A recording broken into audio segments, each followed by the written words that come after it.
Hello everyone, this is lecture series on Introduction to Quantum Mechanics, and today the lecture is 32 and we are going to discuss basis vectors. So let's start with basis vectors. So हम formally basis vectors को define करेंगे कि basis vectors क्या होते हैं, ठीक है? So what is basis vector? So let's define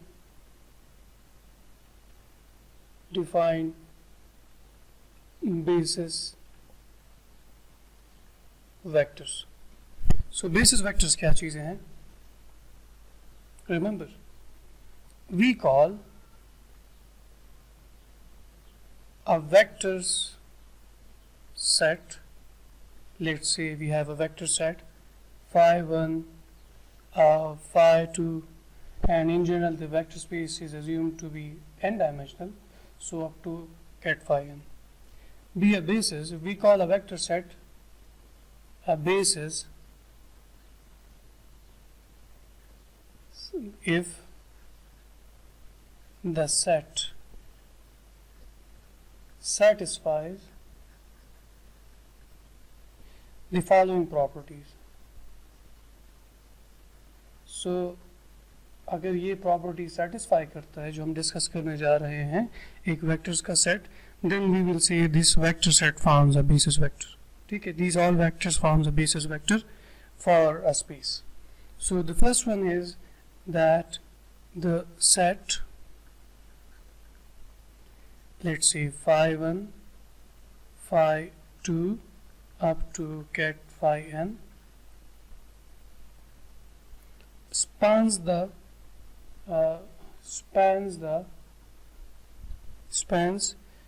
का मतलब ये कि कवर करता है, ठीक है, spans the vector space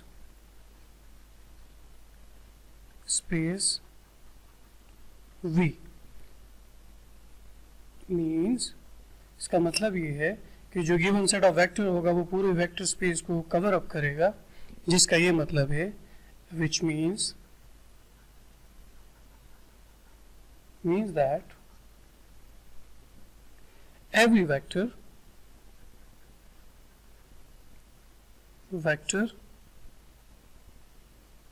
every vector, let's say the generic vector, अब ये याद रखें ये basis vector नहीं है, these are all phi's and this is any other vector which is formed from different combination of these vectors. So this vector set in V can be written as a unique linear combination of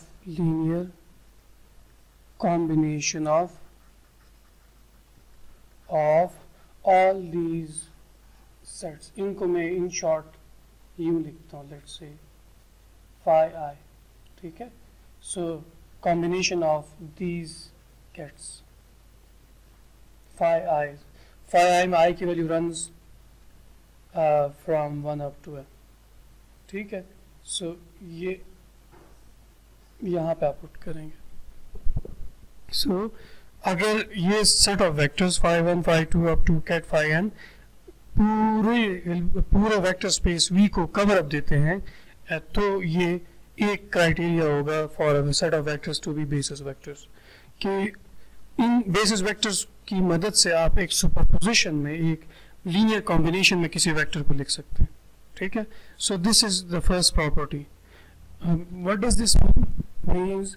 you can write psi as the linear combination, let's say C1 times phi1 plus C2 times phi2 plus Cn times phi n, where all these C's are arbitrary coefficients. So ignore about this. Later on we will see that these are all expansion coefficients, ठीक है? So इसका क्या मतलब है? इसका मतलब ये है कि अगर आपके बेसिस वेक्टर्स जो हैं वो सारे के सारे जो है उस गिवन स्पेस के लिए काफ़ी है कि उसके अंदर मौजूद किसी भी जनरल वेक्टर को आप उन बेसिस वेक्टर्स की उन सेट ऑफ वेक्टर्स के कॉम्बिनेशन में लिख सकें, लीनियर कॉम्बिनेशन में, तो वो सेट ऑफ वेक्टर जो हैं बेसिस वेक्टर्स कहलाएंगे. तो ये पहली प्रॉपर्टी है, ठीक है? सो इस प्रॉपर्टी को हम डिटेल में डिस्कस करेंगे one by one. Let me discuss the second property. Second property, the set of these given vectors cat phi 1, cat phi 2 up to so on cat phi n, the set is linearly independent,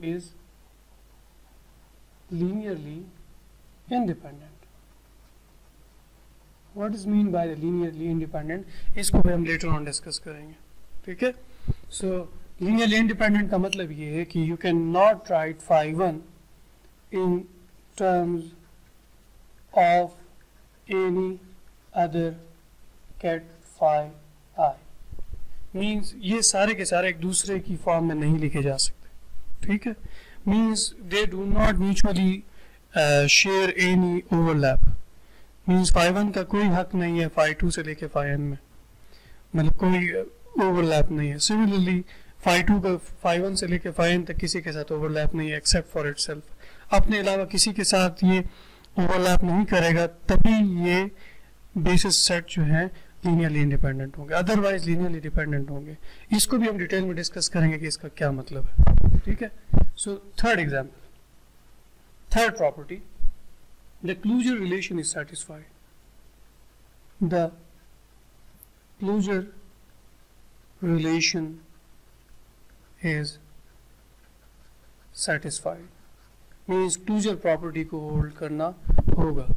So these are the three basic requirements, basic conditions for a set of vectors to be a basis vector. The first one, the given set of vectors that you have already defined phi 1 up to phi n must span the whole vector space. Means these vector spaces, the set of these vector space is sufficient to cover up the whole space. So, means you do not need any additional set of vectors to define completely define the given vector space. These are sufficient set of vectors. First property. Second property is that the set of vector that you are going to discuss, which are phi 1 up to phi n, must be linearly independent. Means you cannot write any one of them in terms of other. Means those set of vectors do not overlap with each other, rather they will overlap with themselves. Means उनका अपने साथ inner product 1 देगा, otherwise दूसरों के साथ inner product 0 देगा. और अगर ऐसा नहीं होगा तो समझ जाना कि वो लीनियरली इंडिपेंडेंट नहीं है, वो दूसरे पे डिपेंड करते हैं, ठीक है? मेरी ज़रूरत है अलग है, आपकी ज़रूरत है अलग है, तो आई एम इंडिपेंडेंट, आप इंडिपेंडेंट है, ठीक है? या मैं अलग कमाता हूँ, आप अलग कमाते हैं, तो मैं इंडिपेंडेंट हूँ, आप इंडिपेंडेंट, आप अलग इंडिपेंडेंट है. नहीं, अगर मेरी ज़रूरत है आपसे ओवरलैप करती है और मैं जो चीज़ कमाता हूँ वो बेस आप पे है, तो मैं और आप जो हैं वो लीनियरली डिपेंडेंट होंगे. नॉट लीनियरली डिपेंडेंट, हम मैं और आप डिपेंडेंट होंगे. सो बेसिस वेक्टर की फॉर्म में लीनियरली इंडिपेंडेंट का ये मतलब है कि अगर एक बेसिस वेक्टर दूसरों के फॉर्म में नहीं लिखा जा सकता, means other vectors do not share any part on this given ket, तो ये दूसरी प्रॉपर्टी होगी एक सेट ऑफ वेक्टर को बेसिस वेक्टर होने के लिए, ठीक है? तीसरी प्रॉपर्टी है कि क्लोजर रिलेशन सेटिस्फाई होना चाहिए. तो ये तीन प्रॉपर्टीज है. अब हम इन तीनों प्रॉपर्टीज को डिटेल में डिस्कस करते हैं, एंड एट द एंड हम क्या करेंगे, इन तीनों प्रॉपर्टीज को डिस्कस करने के बाद हम इसको कनेक्ट करेंगे कि रियल वर्ल्ड में, यूक्लिडियन स्पेस में, 3 डायमेंशन में इन तीनों प्रॉपर्टीज का क्या मतलब है, ठीक है? So let's start explaining property number 1, which is the set of vectors span the vector space V. सही है? So let's start. पहली प्रॉपर्टी थी spanning the whole space. So मैं लिखता हूँ definition of first property, spanning the space. Spanning the space से क्या मुराद है? If the set of vectors जो कि ये है,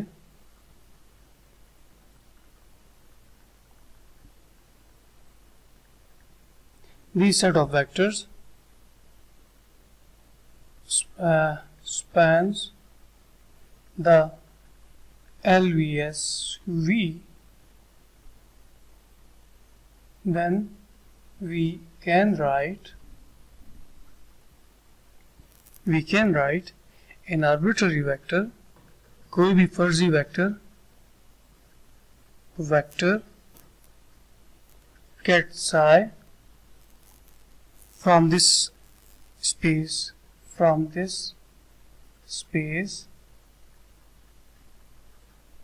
is a linear superposition or linear combination. Mathematically, let me write cat psi can be written as some arbitrary constant times phi 1 plus c2 times cat phi 2 plus d dash plus cn times cat phi n. Now question arises, what does this linear combination mean and what is this arbitrary state psi?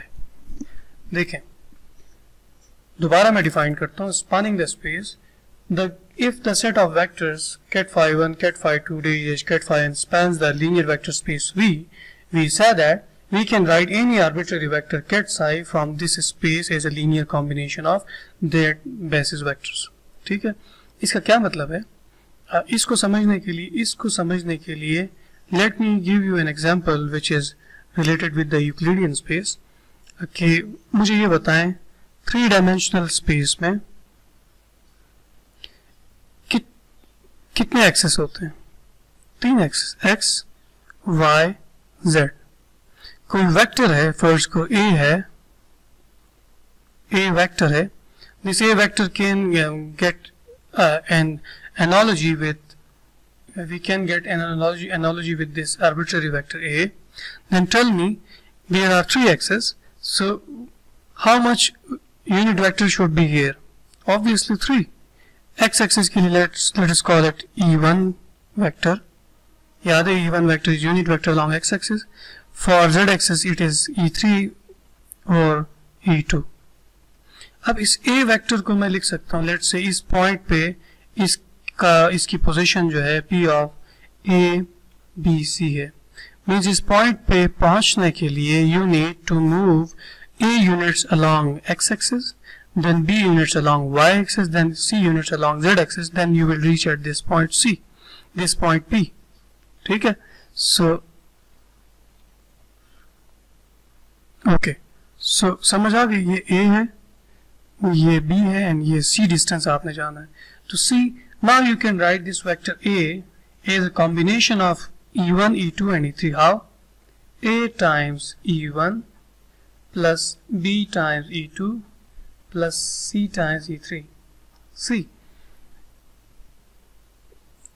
Equation 1 को 2 से जरा compare करें. Both resembles. In fact, दोनों में similarity ये है कि C1 की जगह A है, C2 की जगह B है और ये C3 की जगह C है. C4, C5, C3, Cn, क्योंकि ये n डायमेंशनल है, n डायमेंशन है, ये 3 डायमेंशन. ठीक है, but still you can see that in place of unit vectors यहाँ पे आपके पास basis vectors हैं और in place of these coefficients there is the component of vector A और A की जगह पे cat psi है. तो आप देखें 3 dimensional vector space में मुझे ये बताएं कम से कम कितने यूनिट वेक्टर चाहिए इस पॉइंट को लोकेट करने के लिए? 3. ज्यादा से ज्यादा कितने वेक्टर्स चाहिए इस पॉइंट को लोकेट करने के लिए? 3. It means 3 unit vectors 3D space में इस पॉइंट P को 3 डायमेंशनल स्पेस में लोकेट करने के लिए सफिशिएंट है. Means in 3-dimensional Euclidean space, ordinary Euclidean space, there are 3 unit vectors, E1 cap, E2 cap and E3 cap, and these vectors these vector set E1, E2, E3 are sufficient to cover up the whole space, spans the whole space. ठीक है. Now parallelly transport this example with this linear vector space. See, the spanning the space का ये मतलब है कि आपके पास जो set of vectors हैं, basis vectors, वो पूरे space को cover up दे रहे हैं. n dimensional linear vector space में 3D में 3 चाहिए तो n dimension में n चाहिए. So phi 1, phi 2, phi 3 up to phi n. तो ये n basis vectors काफी होते हैं कि वो linear vector space के पूरे space को cover up दे सकें. तो अब आप उन linear vector space में मौजूद इन basis vectors या set of vectors की मदद से आप एक लीनियर कॉम्बिनेशन बना सकते हो और लीनियर कॉम्बिनेशन में आप किसी भी आर्बिट्ररी वेक्टर को लिख सकते हो. इसीलिए कैट साई को हमने कैसे लिखा? Ket psi is equal to C1 phi 1, C2 phi 2, DJ Cn phi n. This is what do we mean spanning the whole space. So spanning the whole space means if the set cat phi 1, cat phi 2 up to cat phi n spans the vector space V, then we can write an arbitrary vector cat psi from this space as a linear combination. सही है? I think आप इस example के साथ ये totally clear हो गया. So there is no need to further argue on this property. So let's move on to the second property. दूसरी प्रॉपर्टी थी कि सेट ऑफ बेसिस वेक्टर्स जो हैं वो लीनियरली इंडिपेंडेंट होंगे. सो लीनियरली इंडिपेंडेंट का क्या मतलब है? Let me define the linearly independent कि define second property linearly independent.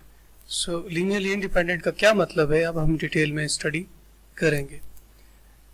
A collection of vectors, for this case this is cat phi 1, cat phi 2 up to cat phi n, are linearly independent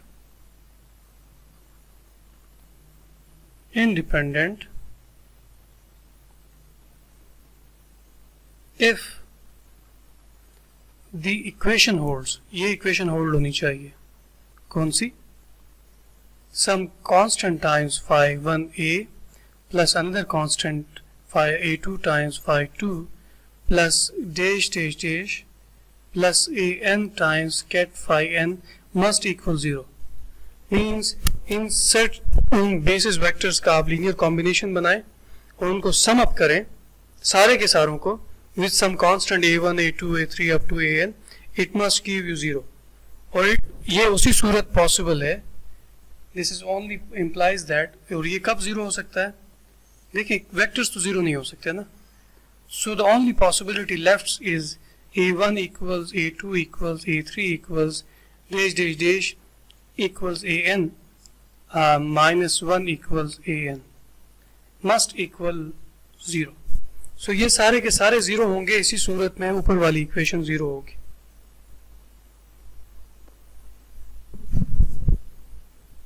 So in this situation these sets of vectors are linearly independent. Again I am recapitulating that what is linearly independent means among the vectors means a collection of vectors that is cat phi 1, cat phi 2 up to cat phi n are linearly independent if the equation a1 cat phi 1 plus a2 cat phi 2 plus a3 cat phi 3 up to an cat phi n must equal 0, and this equation is 0 if and only if all the corresponding constants associated with these vectors that are a1 a2 a3 all of them must equal 0. In this situation these vectors are linearly independent. So let me explain this second property of basis vector, that is the set of vectors should be linearly independent. इसको मैं explain करता हूँ with few examples.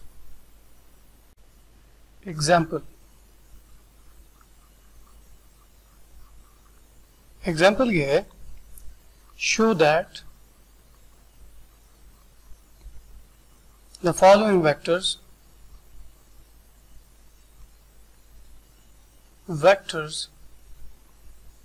are linearly independent.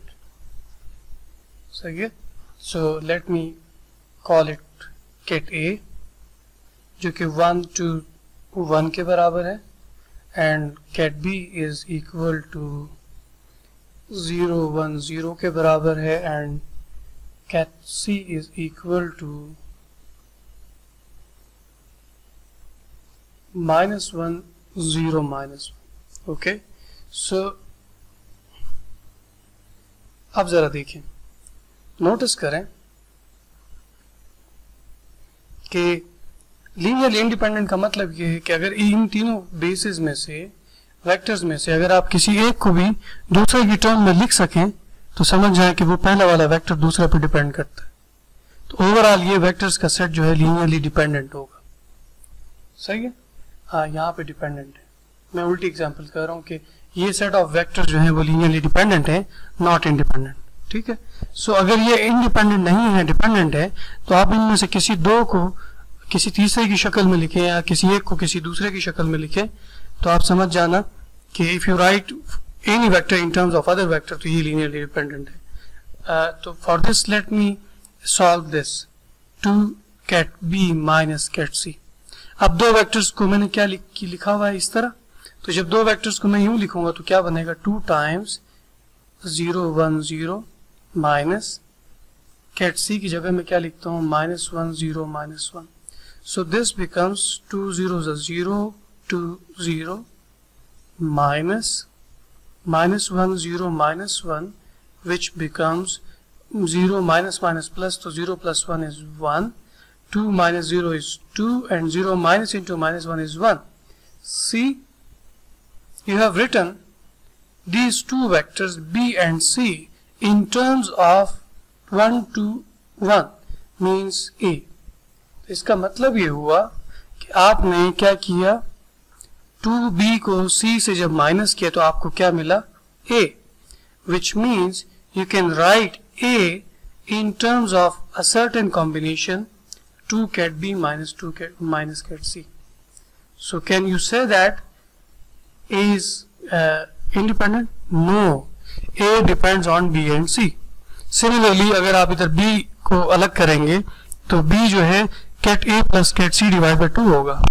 तो यहां से again आप क्या लिख सकते हो, cat b लिख सकते हो, which becomes 1/2 times cat a plus 1/2 times cat c। तो अगर आप a को b और c की टर्म्स में लिख सकते हो तो b को a और c की टर्म में लिख सकते हो, और इसी तरह c को a की टर्म में लिख सकते हो। तो c क्या बनेगा, c बनेगा 2b माइनस a। क्या बनेगा, यहां पे लिख देता हूं, c is equal to 2 times of cat b minus cat a. So these three vectors can be written in the combination of each other. So this proves that these three vectors are linearly dependent. So this example is some kind of crude example for crude way of explaining that these vectors are linearly dependent. हमने last अभी जो criteria set किया था कि set of vectors to be linearly independent all the coefficients a should be equal to 0, तो हमने वो नहीं अपनाया, बट इसको अगर उसके लिए सॉल्व करें तो भी it will give you the same answer. ठीक है, चले अब हम क्या करते हैं, कोई और वेक्टर उठाते हैं सेट ऑफ वेक्टर, और उनको फिर हम उस क्राइटेरिया पे चेक करते हैं कि क्या वो लीनियरली डिपेंडेंट है या इंडिपेंडेंट है। सो दूसरी एग्जांपल करते हैं।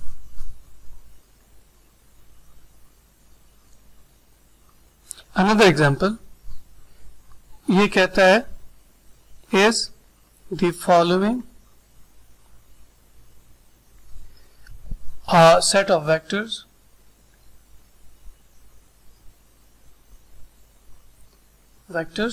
linearly independent, linearly,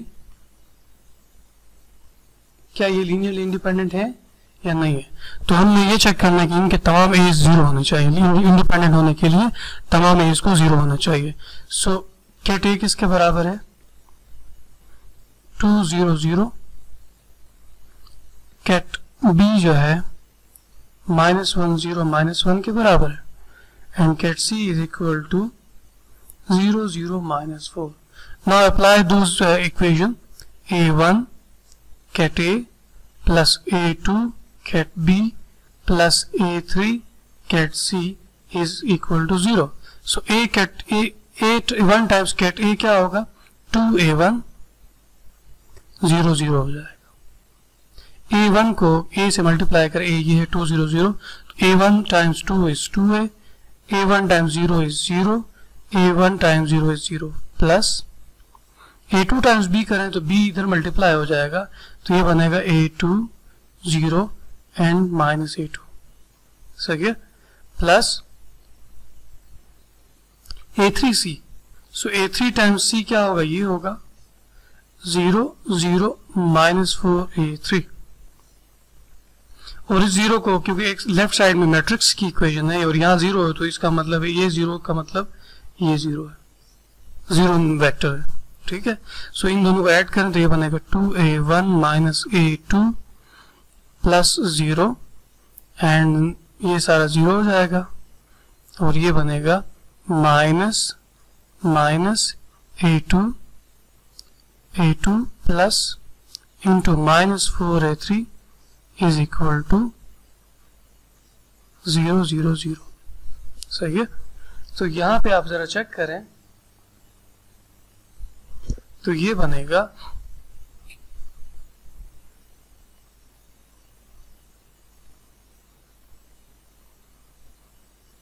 मैंने एक इक्वेशन गलत लिखी है। हाँ एक इक्वेशन मैंने गलत लिखी है। यहाँ पे ये इक्वेशन मैंने गलत लिखी है, यहाँ पे -1 है, ये 0 है। So this is my mistake, 0 -1 0 है। So if you write the 0 -1 0 then you will get -1, यहाँ पे 0 होगा, यहाँ पे 0, यहाँ पे -a2 होगा। सो यहाँ पे a2 हो जाएगा माइनस, अब ठीक है। सो अब ये क्या बनेगा, 2a1 a2 and a3 minus a3 4a3 is equal to 0 0 0। आप कंपेयर करें तो 2a1 0 के बराबर है, तो 2 0 नहीं हो सकता है। सो a1 इज 0। देखें a1 0 हो गया। सिमिलरली -a2 0 है तो -1 0 नहीं हो सकता, सो a2 भी 0 है। सिमिलरली -4a3 इक्वल 0, -4 0 नहीं हो सकता तो a3 0 है। सी all of the constant a1, a2 and a3 turns out to be 0, which means ket a1, ket a, ket b and ket c are linearly independent. So what you have to do, if you are given the three basis vectors, these three vectors, sorry not basis vector, for these vectors to be a basis vector, one of the criteria is that they should be linearly independent, and you have to plug in all the vectors in this equation and you have to check what are the values of a1, a2 and a3. And if it turns out to be 0, all of them are 0, which means these set of vectors ket a, ket b and ket c are linearly independent. ठीक है, इसी तरह आप बहुत सारे examples कर सकते हैं एंड यू विल सी कि जब वो linearly independent होंगे तो तमाम a's की वैल्यू 0 आएगी, otherwise it will give you something. ठीक है, so let's move on to the third property. Okay, so third property says that the set of vectors should be closed. क्या closure relation को, closure equation को satisfy करेंगे। Closure relation क्या चीज है अब हम बात करेंगे। सो बेसिस वेक्टर बनने के लिए सेट ऑफ वेक्टर्स की पहली प्रॉपर्टी, वो सारे वेक्टर्स काफी होंगे इंटायर स्पेस को स्पैन करने के लिए। दूसरी ये कि इनके बेस सेट ऑफ वेक्टर्स जो आपने डिफाइन किए हैं कि ये चेक करने के लिए कि ये बेसिस वेक्टर है या नहीं। दूसरी प्रॉपर्टी ये है कि वो लीनियरली इंडिपेंडेंट होंगे, वो हमने चेक कर लिया। थर्ड प्रॉपर्टी ये है कि the closure relation is satisfied. The closure relation is satisfied. क्या मतलब है इसका? इसको समझने के लिए, क्लोजर रिलेशन इज सेटिस्फाइड को समझने के लिए आपको पहले डायमेंशनैलिटी समझना पड़ेगा। क्या डायमेंशनैलिटी? सो क्लोजर रिलेशन क्या चीज है, पहले मैं ये लिख देता हूं ताकि आप ना घबराएं। whenever I write it, I is equal to 1 up to n, ket phi I, bra phi I must give you identity matrix. क्या identity matrix? जब आप उन तमाम सेट ऑफ वेक्टर्स को इस फॉर्म में लिख के सम अप करेंगे तो they will give you identity matrix. ठीक है, सो इसकी मैं एग्जांपल आपको 3D में से दूंगा। 3D में से देने से पहले मैं ये बताऊं, आप ये देखें कि dimensionality of dimension of space से क्या मुराद है। For a vector space the number of vectors यानी phi i's in a basis determines the dimension of space.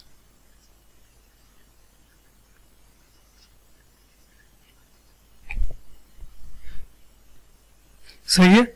Therefore, a basis of V consists of n linearly independent vector. यही वजह है कि n linearly independent vectors are required, are there. ठीक है. So linearly independent vectors जो हैं are there to span the whole space. सही है. और नंबर ऑफ बेसिस किसी भी वेक्टर में इनफाइनाइट भी हो सकते हैं, फाइनाइट भी हो सकते हैं. ठीक है. सो हम फिलहाल फाइनाइट लेंगे, एन डायमेंशनल लेंगे, और उस एन को अगर इनफाइनाइट कर देंगे तो आपका वेक्टर स्पेस इनफाइनाइट डायमेंशनल हो जाएगा. ठीक है. सो अब मैं इस चीज को समझाने की कोशिश करता हूँ इससे क्या मुराद है. ठीक है. So let's discuss this thing. देखें, फर्ज करें आपके पास एक वेक्टर है जो 2 डायमेंशन है. क्या है? 2 dimension. Let's say a1 times phi1 plus a2 times phi2. तो यहाँ पे बेसिस वेक्टर्स कितने हैं? वेक्टर्स कितने हैं? 2. n की वैल्यू क्या है? 2. सो n की वैल्यू 2 है तो ये कितने डायमेंशनल का स्पेस है? 2 डायमेंशन का स्पेस है. तो मैं लेट करता हूँ, लेट से phi1 को 1 0 एंड phi2 को 0 1. मैंने अपनी मर्जी से लेट किया है. क्यों? क्योंकि इन phi1 और phi2 को आप चेक करें कि ये लीनियरली इंडिपेंडेंट है, और लीनियर इंडिपेंडेंट होने के साथ पहली प्रॉपर्टी भी सेटिस्फाई करते हैं कि मीन्स ये क्योंकि 2 डायमेंशनल स्पेस है तो यहाँ पे 2 कैट्स ही चाहिए इस होल स्पेस को स्पैन करने के लिए.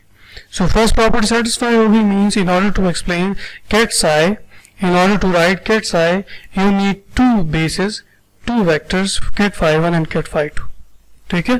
सो cat phi1 और cat phi2 है, और cat phi2 और cat phi1 को मैंने अपनी मर्जी से 1 और 0 लिया और 0 और 1 लिया, क्योंकि मुझे पता है फ्रॉम माय एक्सपीरियंस कि ये और ये लीनियरली इंडिपेंडेंट है.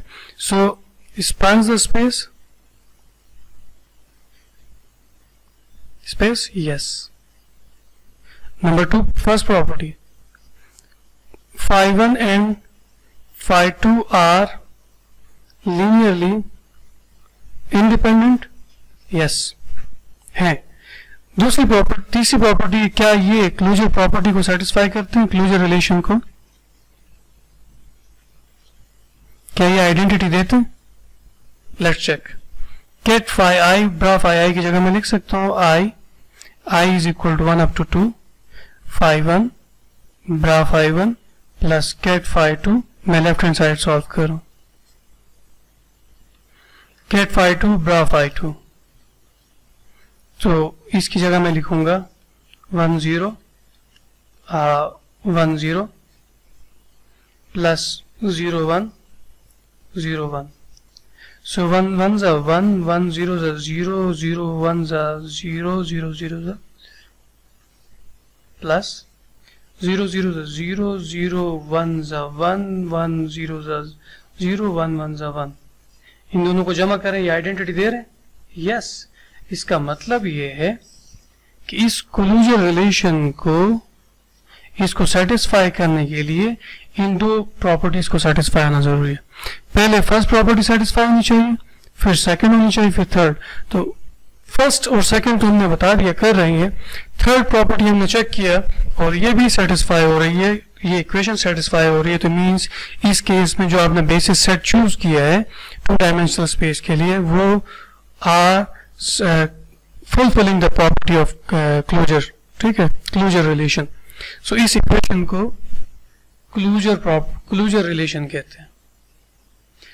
इनमें से किसी एक भी वेक्टर को आप मिस कर दें, मीन्स ये पार्ट ना लें, लेट्स से आप ये ना लें, phi2 ना लें, तो इसका आंसर क्या आएगा? सिर्फ 1 0 0 0 आएगा. क्या ये आइडेंटिटी के बराबर है? नहीं. इसका मतलब ये है कि आपके सेट ऑफ वेक्टर्स को बेसिस वेक्टर्स होने के लिए ये भी जरूरी है, एडिशनल रिक्वायरमेंट, कि वो क्लोजर प्रॉपर्टी को सेटिस्फाई करे. ठीक है। इसी तरह अगर आप और यहाँ पे एक चीज याद रखें, ये डायमेंशनलिटी डिटरमिन करेगी कि आइडेंटिटी मैट्रिक्स का ऑर्डर क्या है। डायमेंशनलिटी 2 है तो 2 by 2 का आइडेंटिटी मैट्रिक्स बनेगा, डायमेंशनलिटी 3 है तो 3 by 3 का आइडेंटिटी मैट्रिक्स बनेगा, ठीक है।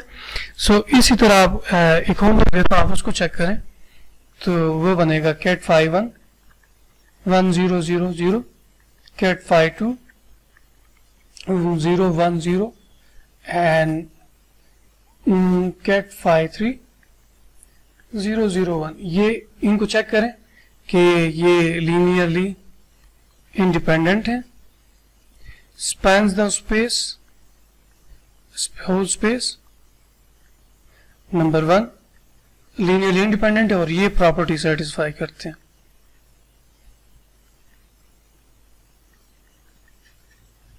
You will see that cat phi 1 bra phi 1 plus cat phi 2 bra phi 2 plus cat phi 3 bra phi 3 will give you 1 0 0 0 1 0 0 0 1। इनमें से कोई एक भी अगर आपके पास यहाँ पे नहीं है क्वेश्चन में, तो वो set of vectors basis vectors नहीं कहलाएंगे। क्यों? क्योंकि वो पहली प्रॉपर्टी तो सेटिस्फाई करेंगे नहीं करेंगे पहली प्रॉपर्टी, क्योंकि होल स्पेस को स्पैन नहीं करेंगे। लीनियरली इंडिपेंडेंट होंगे, ठीक है, ये इसके इंडिपेंडेंट है, लेकिन ये कंप्लीटनेस रिलेशन, इस रिलेशन को कंप्लीटनेस रिलेशन भी कहते हैं, क्लोजर रिलेशन भी कहते हैं, कंप्लीटनेस रिलेशन भी कहते हैं। कंप्लीटनेस रिलेशन का मतलब ये है कि these given set of vectors are complete if they give you identity, if their outer product, the sum of outer product of those vectors themselves gives you identity। और ये चीज क्या चीज है, ये हम आगे बात करेंगे अगले चैप्टर में। This is called outer product. तो हर बेसिस वेक्टर का अपने साथ आउटर प्रोडक्ट लेने के बाद उन तमाम बेसिस वेक्टर्स के आउटर प्रोडक्ट को सम करेंगे, तो that will give you identity matrix of order whatever is the order of space V, ठीक है। So this is all about the dimension of space and the topic is now covered कि कोई भी set of vector basis vectors कब बनाएंगे। 3 properties हैं। पहली property ये कि जो वेक्टर्स आपने चूज किए हैं वो उस पूरे स्पेस को स्पैन करने के लिए सफिशिएंट होंगे, they will suffice to span the whole space. Second property is that they should be linearly independent and for the set of vectors should be, for the set of vector to be linearly independent, you have to write all of them in a linear combination with corresponding constants a1 a2 a3 up to so on, and you have to check whether the values of a's a1 a2 a3 all of them are 0 or not. If they are 0, these set of vectors are linearly independent. If they are not, these vector set is not linearly independent. Third property is that these set of vectors to be basis vector, they should obey the completeness relation or closure relation, which means the sum of outer product of those vectors with themselves turn out to be the identity matrix of whatever is the order of basis vector, set of basis vector, or the order of space. So that's it. Thanks for watching this video. Till next video, bye bye.